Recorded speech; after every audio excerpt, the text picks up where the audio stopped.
जेवणानंतर कुठल्या 5 गोष्टी करणं टाळाल या व्हिडिओला तुम्ही जो सगळ्यांनी प्रतिसाद दिलात त्याबद्दल तुमच्या सगळ्यांचेच धन्यवाद.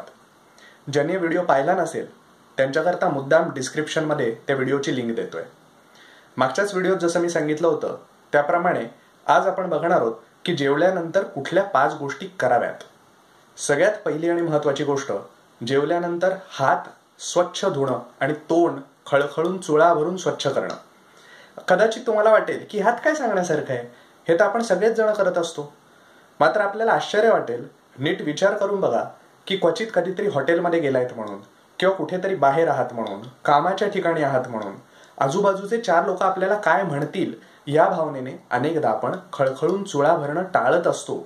आणि ह्या चुळा न भरल्या गेल्यामुळे, तोंड स्वच्छ न झाल्याने अन्नाचे जे काही कण आपल्या दातामध्ये अडकतात तेच नंतर पुढे जाऊन आम्लपित्तापासून ते वेगवेगळ्या मुखविकारांपर्यंतचे अनेक प्रकारचे रोग आपल्याला त्याच्यामुळे सामोरं त्यांना जावं लागतं. याच्याकरता नियमितपणे चुळा भरणं जेवल्यानंतर ही क्रमांक 1 ची गोष्ट. दुसरं, जेवल्यावरती जे जेवण आहे ते पचण्याकरता म्हणायचा मंत्र. आयुर्वेदाचा योगरत्नाकर नावाचा जो ग्रंथ आहे त्या योगरत्नाकर या ग्रंथामध्ये आहाराचं पचन होण्याकरताचा सविस्तर मंत्र आलेला आहे. अर्थात हा संपूर्ण मंत्र म्हणण्याची पद्धत नसल्याने परंपरेनुसार त्याच्यातला केवळ एक श्लोक प्रामुख्याने आहारानंतर म्हटला जातो.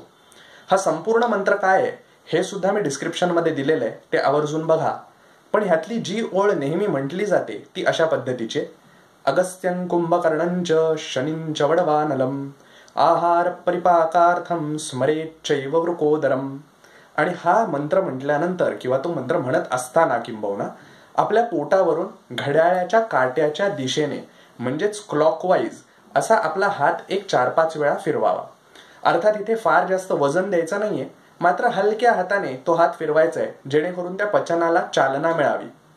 अर्थात ज्या लोकांना असं वाटतं की मंत्रावरती आपली संपूर्ण श्रद्धा आहे त्यांनीच आवर्जून हा मंत्र म्हणा. ज्यांना शंका वाटते की खरंच असे मंत्र वगैरे म्हटल्याने काही होत असेल का हो, त्यांनी एकदा प्रयत्न करून बघा ना.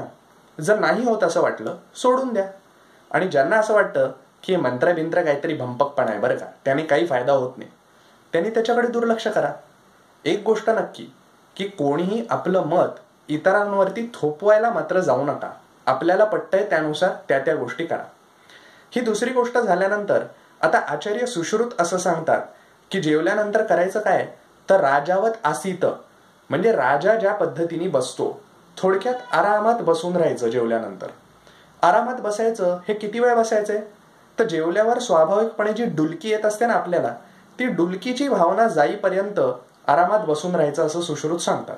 म्हणजे धरून चला साधारणपणे 12 ते 15 मिनिटं जेवण झाल्यावरती असं आरामात अगदी बसून राहायचंय. हे झाल्यावरती आणि ही डुलकीची भावना निघून गेली की त्याच्यानंतर करायची चौथी गोष्ट म्हणजे शतपावली घालणं. शतपावली म्हणजे शब्दशः 100 पावलं चालत जाणं. याच्या पलीकडे चालणं आपल्याला अपेक्षित नाही. हेही सावकाश गतीने चालणं अपेक्षित आहे. या पलीकडे जर का आपण चाललो तर ते विनाकारण केलेले कष्ट ठरतात आणि ते आयुर्वेदाला मुळीच अपेक्षित नाही, हे लक्षात घ्या. 5वी आणि सगळ्यात महत्वाची गोष्ट, आपल्या सगळ्यांची आवडती वामकुक्षी. पण मी मागच्याच व्हिडिओमध्ये सांगितल्याप्रमाणे वामकुक्षी याचा शब्दशः अर्थ डाव्या कुशीवर झोपणे इतकाच आहे आणि हे झोपणं नसून केवळ पडून राहणं आहे. शतपावली झाल्यानंतर साधारणपणे 1 मुहूर्ताचा अवधी म्हणजे 40 ते 45 मिनिटं डाव्या कुशीवरती पडून राहणं इतकंच आयुर्वेदाला अपेक्षित आहे. ढाराडूर झोपणं मुळीच अपेक्षित नाही. हे डाव्या कुशीवरच का झोपायचे हो, त्याला कारण असं आहे की आपल्या शरीरातली पचनाशी संबंधित असलेले जे अवयव आहेत ते थोडेसे डाव्या बाजूला कललेले अशा पद्धतीची त्यांची शरीराची रचना आहे.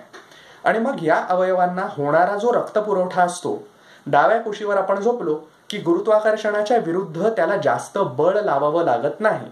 उजव्या बाजूला आपण झोपलो की हेच बळ जास्त लावावं लागतं, हे आपल्या लक्षात येईल.